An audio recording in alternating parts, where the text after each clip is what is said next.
Were there any particular therapies that you could say, you would attribute to a greater improvement for her understanding synergy, personalization, comprehensive nature? It's not Mm, that, hey, we did this one thing and that was it. She jumped in, yeah. that was there anything that you felt or even that maybe she exhibited and told you that, wow, I really started to feel different afterwards?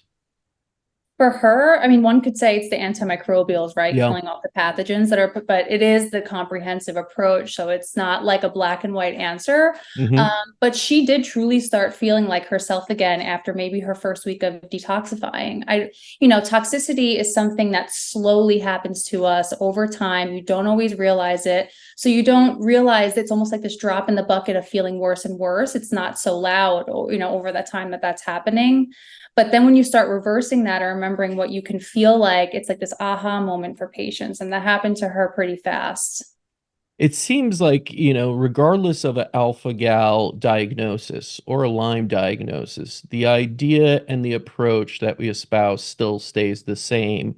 And that is one that truly provides a new terrain, cleansing of the terrain so that these things can't persist, and then really attacking each of the underlying dysfunction. Am I correct in that? Yeah. I mean, at the end of the day, the body has its own great intelligence, and we want to just support and restore that. I would say all the treatments that we're doing here are just working with the patient's own body to optimize it again and make it do what it's always supposed to.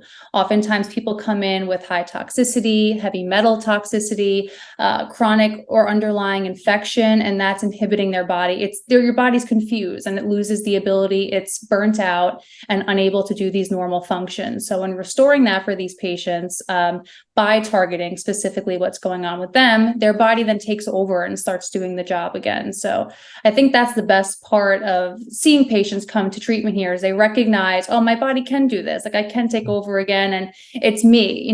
Yes, we're helping and facilitating the treatment, but it's the patient that's doing all of this.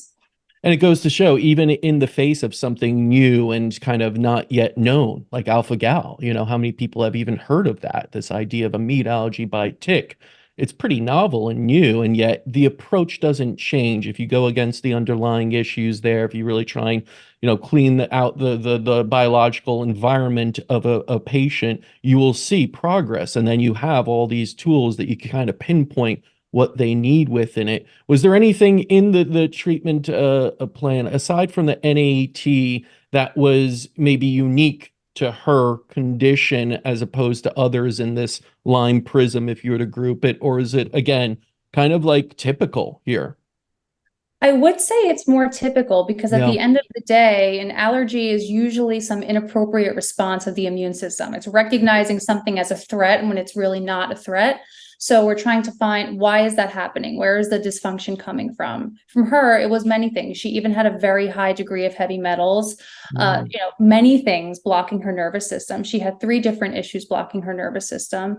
And that will cause like hijack the immune system essentially, and it's not able to do what it's supposed to. For some reason, hers identified meat as a threat.